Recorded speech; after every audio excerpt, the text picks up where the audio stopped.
So the first thing that I want to talk about, number one, is lack of identity. Lack of identity. And when Bishop first asked me, that was the word that just popped in my mind as identity, identity, identity. And we look at identity as individuality, uniqueness, distinctiveness, self, character, and personality. It's defined as the state of having unique identifying characteristics held by no other person or thing. The state of having unique identifying characteristics held by no other person or thing. And the second definition is the individual characteristics by which a person or thing is recognized. The individual characteristics by which a person or thing is recognized. And an important thing to note that is when you lack identity, when you don't know who you are, you can't work while it's day. When you lack identity, you don't know who you are. You don't know what your purpose is. Genesis chapter 2, verses 19 to 20 says this, and out of the ground the Lord formed every beast of the field and every fowl of the air and brought them unto Adam to see what he would call them. And whatsoever Adam called every living creature, that name thereof. And Adam gave names to all cattle, to all fowl of the air, and every beast of the field. But for Adam, there was not found an helpmeet. All right, so Adam names all the creatures of the earth. He gave them identity. He gave them purpose. He defined what they were to do, who they were, what their function was, everything that they needed. They were supposed to do that thing based upon what he was given. Amen. So I again, my imagination is running crazy with me sometimes. So I began to think, about, you ever be walking down the street and you see a cow and the cow starts to roar like a lion. Roar. Like, what in the world? Or switch it around. You out in the jungle and you walk up on a lion and you get scared and the lion's like, move. And he come up and lick your face. And you don't know who you are, do you?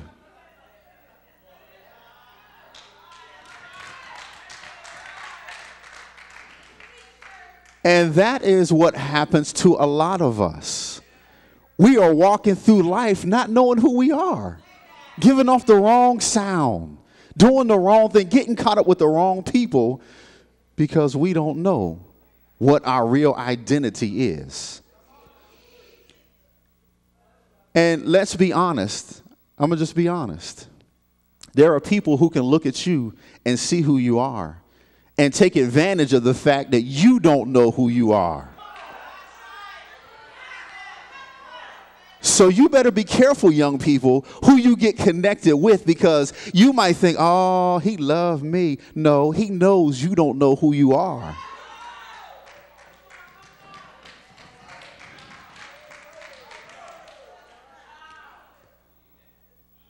So it's important for us to know who we are, because when we know who we are, we begin to line up things according to that thing.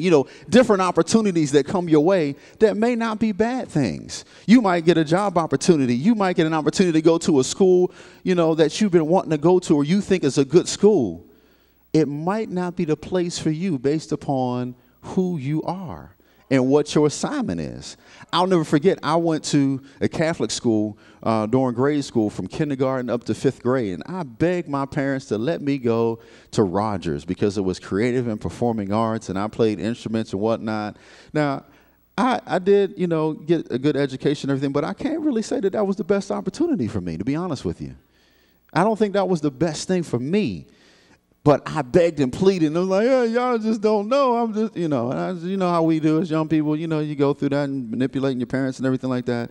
But opportunities that come up, instead of looking at what the opportunity is, look at who am I and where should I be placed based upon not where I am now, but where am I going? All right? And then the people that you connect with, same thing. You got to befriend people who are like-minded and have like things, and you know what I mean?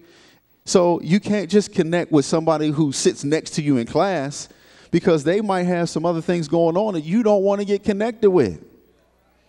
Because you ride the same bus with them, y'all live around the corner from each other. No, you might not want to do that. And so when you know who you are, you begin to line the people up. You begin to limit the things that you do based upon who you are. That's what you should do when you know who you are and know what your identity is.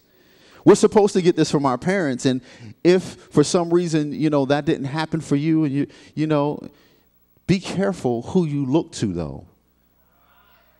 Because sometimes we can look to outside places.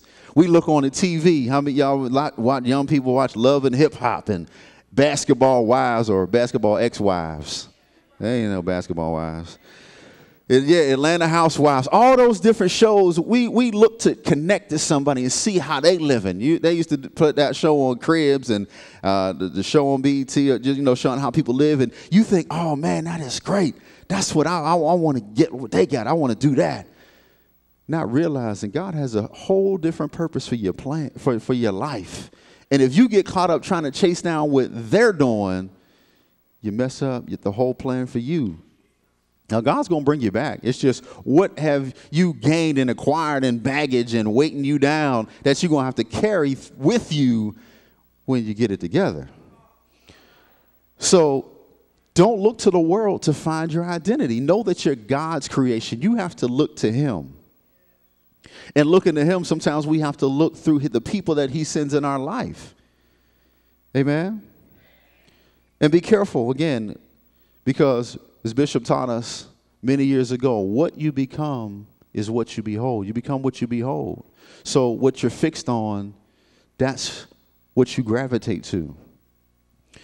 So when you don't know who you are, you can't work while it's day, because how can you work while it's day when you don't know the assignment?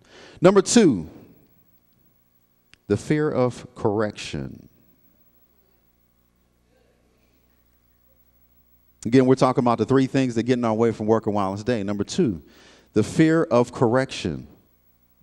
In our class that we teach, Kingdom Realities, we talk about the purpose of authority. And we're getting ready to do that class next week, right? Next week. So if anybody hasn't had Kingdom Realities, and we're going to do that class. It's a very good class, so I definitely encourage you to come in. But the purpose of authorities, 4 things: protection, covering, instruction, order, and correction. And correction, look to Proverbs 22, verse 15. Proverbs 22. There's a couple verses in Proverbs we're going to look at. When you have it, say amen. Foolishness is bound in the heart of a child, but the rod of correction shall drive it far from him. So what's that tell us? As a child, there's all types of stuff going on, all types of ideas and thoughts, and the Lord calls it foolishness. Just uncontrolled, kids want to do everything. I got a 2- and a 4-year-old at the house, and they just, they see it how they see it. They want to do it when they want to do it. They want to have it when they want to have it. But sometimes you got to bring that rod of correction to get that out of them. Amen? To bring them back in proper alignment. I have to tell this story. Caleb, the other night, I had to get with Ephraim, and it was time for bed. So I had my back to Caleb. His bed is behind me. Ephraim is here. And so I got Ephraim, and I heard this noise behind me. I didn't know what it was, and I turned around, and Caleb had his eyes closed, and he was going, as if to say, Daddy, you don't got to get me. I'm asleep already.